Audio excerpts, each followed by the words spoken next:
I think it became incredibly apparent to us how vocal the community was and how much we needed to pay attention to what they were saying. We had an opportunity to immediately apply that because we worked on pretty extensive downloadable content support post-launch. And in particular, I think one of the really good examples of that was our zombies. I don't know if the community realizes this, but we were listening to them so much, and actually it was like this social development experience where we were listening to what they wanted to say or what they were finding in our zombies gameplay, and then we were actually incorporating it into future DLC as we were going. It was kind of this unique experience.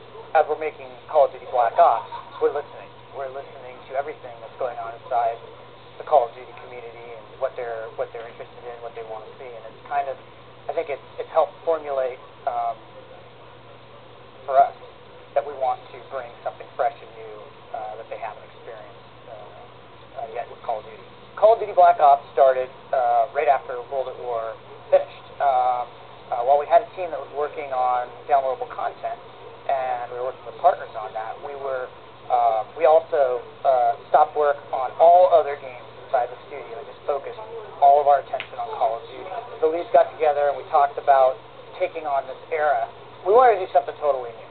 Like we had done, we're really proud of our work in World War II, and we'd done that, and we really wanted to, and Modern Warfare was wonderful and great, but we wanted to do something that was totally ownable, that was fresh and new, and so we picked this era. There was this whole layer beneath what people think they know about this era, and that is sort of the secret wars and deniable operations and the covert warfare that occurred, and in particular, the Black Ops, the elite forces that carried out these black operations.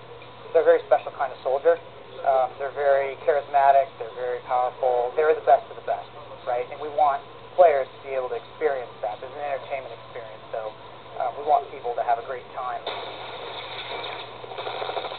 Black Ops is all about variety of gameplay and variety of weaponry and playing as Black Ops underneath the layer of what people think they really know.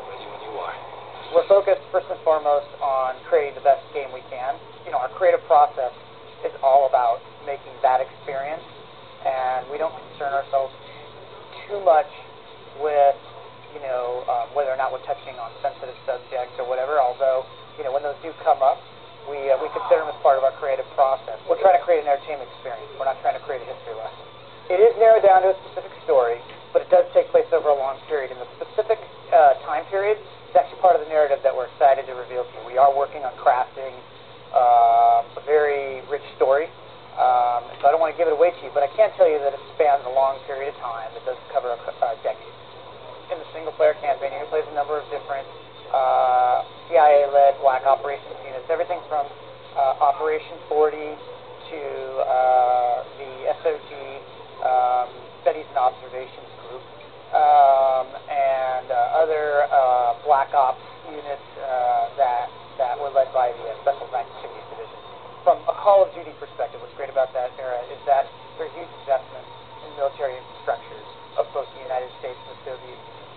And as a result, they created amazing technology. I mean, we featured the SR-71 in one of our levels, which has got to be the most badass plane ever made, and it as an example. But as menacing as the Russian Hind that you'll get to pilot in the game. So definitely, we've entered an era where we have different weaponry and different vehicles than we've ever been able to create.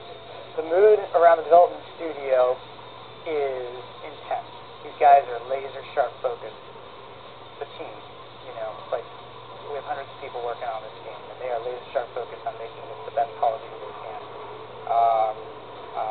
I think the current mood is they're very excited because so much has been talked about for about the last year about our game, and we haven't been able to talk about it. We haven't been able to show people anything, and so we're just excited to finally be able to share that with people.